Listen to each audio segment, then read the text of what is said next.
Labor's been talking about their new childcare policy for years, and this was as a budget that did exactly what Labor said it was going to do when it comes to childcare. It means that families who collectively earn up to $530,000 a year will get some support. And of course, it is, it does taper off, and it is geared to those on lower incomes. But joining me now is the Executive Director at the Parenthood, Georgie Dent. She's been talking about this for 3 or 4 years as well. Good to see you, Georgie. As I mentioned before in the program, I don't want to skirt over the fact that how big this is for a Labor government who, when they were last in power, they really didn't see this as a productivity measure. They saw it as a welfare one.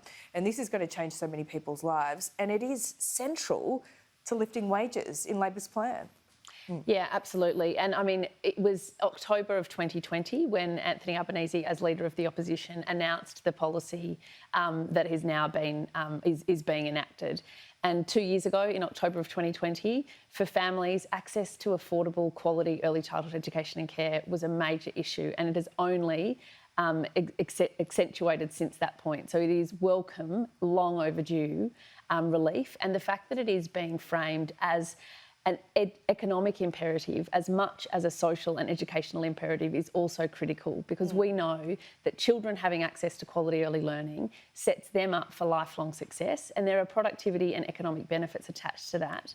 But it's also a key enabler of families being able to participate in paid work, and we know that women in Australia, mothers in particular, do not participate in paid work in the way that they would like to, because the cost of care is so high that in lots of cases, and it sounds wild, but it's the case that families are paying extra to go to work, and this will change that. Common. That is actually quite common. I don't have the figures, of course, but anecdotally, these are the decisions that families make every day. Georgie, I think this package is an excellent step forward. It is still very complicated, and like all things in life, I don't think it's exactly perfect. What more needs to be done in the childcare space, do you think? Can you ever envisage, this government looking at making childcare tax deductible, for example?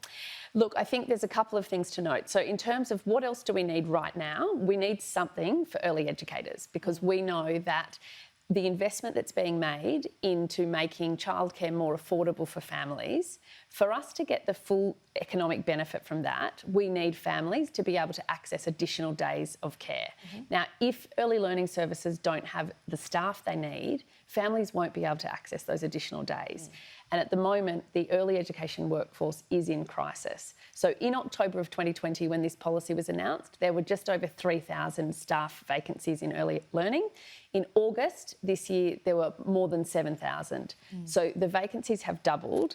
We'll need the equivalent of at least 950,000 full-time equivalent employees in early education from July next year for us to benefit from this investment and for families to be able to take on additional days. So what we need right now is something on the table for educators to make them stay. All right. Longer term, what is really significant is that the Prime Minister has said the long-term legacy he wants to lead is universal access to quality early education and care for every child. And that means looking at making sure that every child, no matter where their postcode, no matter what their parents earn or don't earn, they have access to early learning. And we're still a long way from that, but that is a goal that is worth pursuing economically and socially. Okay. And that's something that we will keep campaigning for. All right, something for us to follow up. Georgie, thanks so much. Always great to talk to you. Thanks, Laura.